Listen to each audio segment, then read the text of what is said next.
When you think of the word value, what's the first thing that comes to mind? Is it monetary value? Value of friendship?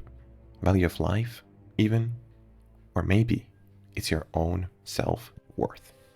Value as a concept means that something is useful to you. It matters to you. Having it benefits you. And that's at the core of what I believe makes Rakuzaichi one of the best arcs to ever confront this thematic. Having just defeated Sojo in a gruesome battle, coming to terms and understanding the value of even your opponent, Chihiro is left with a responsibility. For if an enchanted blade would land in the hands of evil once more, destruction even worse than what had just occurred could spring forth from anywhere. And so we enter Hakuri.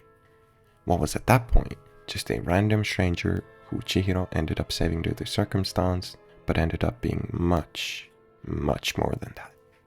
Hina is valuable. Her Haru cafe and the connections she has all over Japan is of great use when it comes to information gathering and sending that information forward.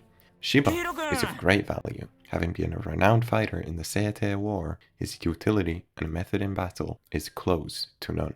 Char presents an obvious value in not just her life story and struggles, but her innate talent of being able to heal the wounded. Everyone in the main cast matters. They have a purpose, a job, a reason for existing. In short, value. And now, Hakuri, the exiled son of the most infamous and notorious black market auctioneer in Japan's history. In order to fully talk about Hakuri, we first need to talk about Kiora, the one who created him. I plan to make a video fully diving deep into his character, design, philosophies, and everything in between, so if you're interested in that, let me know in the comments section below.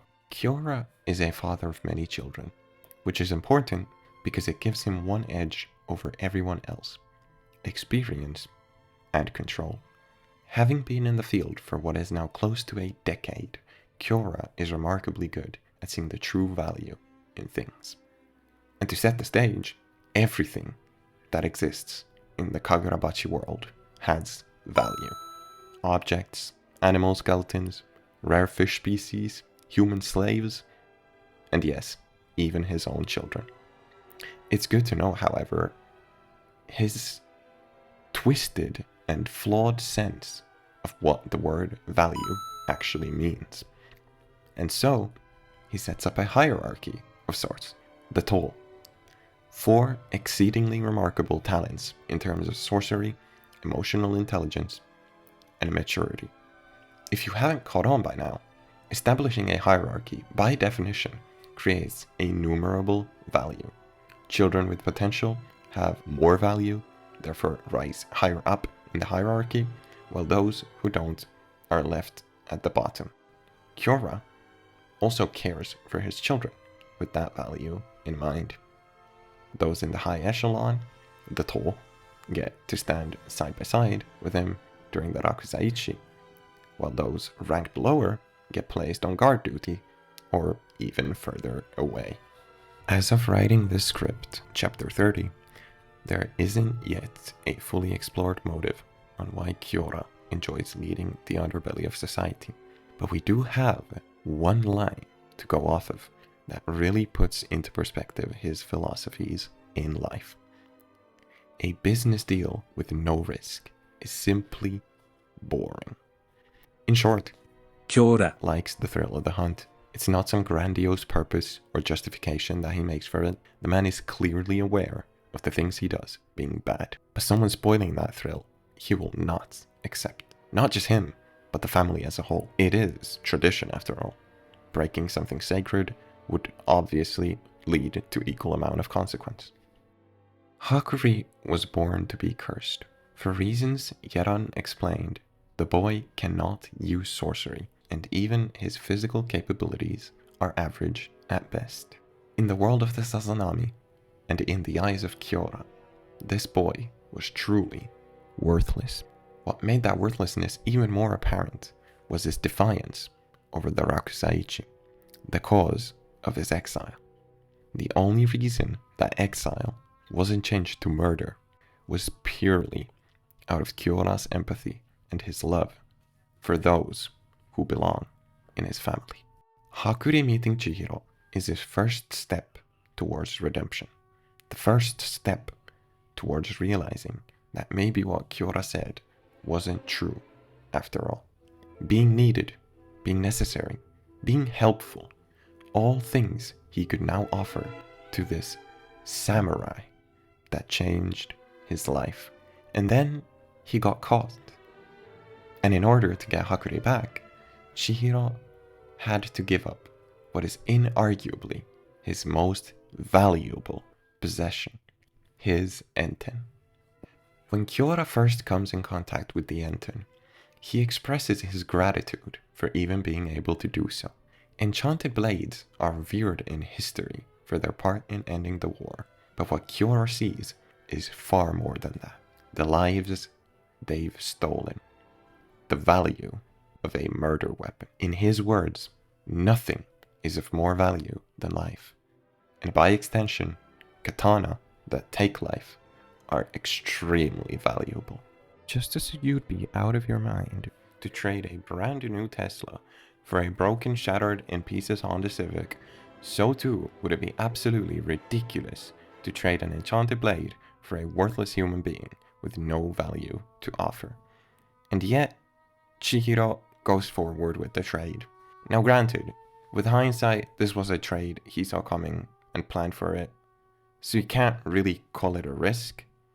But let's consider how Hakuri felt and feels about this whole scenario. When you're born into a family of wealth and ridiculed for your worthlessness, you feel left out. You are left out. In fact, the only value Hakuri ever offers to the Sazanami is being Soya's punching bag. Hakuri was indirectly saved by Chihiro from Sojo's massacre, but what Hakuri didn't know is that his words during the Hiyuki confrontation very directly saved Chihiro's life. And so, just as Kiora mentions the life of a human being being almost invaluable, we get to see Chihiro follow through with that and trade his possession for the life of Hakuri. And so we get to the car scene. Even if Hakuri understands that his life was worth saving, that feeling of being a burden still stands strong. Even if he still gets to live, he has nothing to show for it. And that is when Chihiro gives him a mission only he can accomplish. A mission that by design requires the blood of a Sazanami. That is, peeking through your past and giving details about the warehouse emergency door. Now, in a twist of irony, Hakuri is yet again wanted and needed for the parts that he hates about himself the most. And this finally leads us into where we are now. Chapter 30. After completing his mission with great success, Chihiro asks for one more favor. Find Soya and make him chase after you. Running and cowardice go hand in hand. Hakuri is both a coward and one who runs away from his problems. Running away from family, running away from Soya, and even running away from his past. So a mission assigned of running is one of the easiest things he could do, until a wall blocks his path, and now he's suddenly worthless. Yet again he lets down Chihiro, yet again he lets down Shiba, and everyone around him. Even the task he's the best at, he still fails on.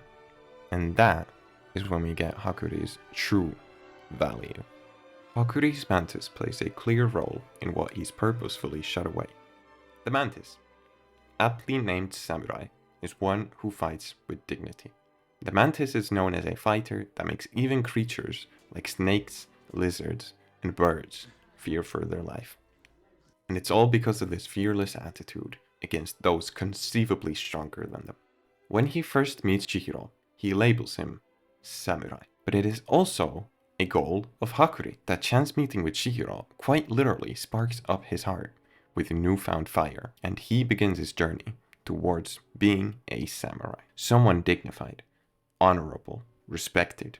And in this chapter, we see the biggest step towards that ideal. Shiba has recognized Hakuri's value for his righteous heart, something the Sazanami aren't allowed to have. Chihiro has recognized his value as someone necessary and wanted, something the Sazanami didn't believe he was. And now Hakuri is recognizing his own value as what he hates about himself the most, his Sazanami blood. That blood has now given him a new family, a new purpose, and even a new source of power. And this is when we see the exact thing he admired Chihiro for, standing up even in the brink of misery against an opponent far too powerful and bracing for battle, just like a samurai. Value is obviously a very broad term, and it's a bit disingenuous to say that this arc tackles the theme of value when everything in most manga do. But you can definitely see that it's absolutely at the forefront of focus in terms of writing. Value also extends to actions and words themselves. For example, nobody in this arc wastes words, especially someone like Kiora, who uses every dialogue piece to his benefit, be it to gain an advantage, trick the enemy, or even display his dominance. All the things he says have a value to them. And I think to also keep dialogue in mind when writing with this mix of thematics just makes Hokazono's brilliant writing stand out all the more. 7 there, and then a bit of number 15, and then a bit of number 7.5 here, and then a bit of number how I'm 47, 7, 15, and then a bit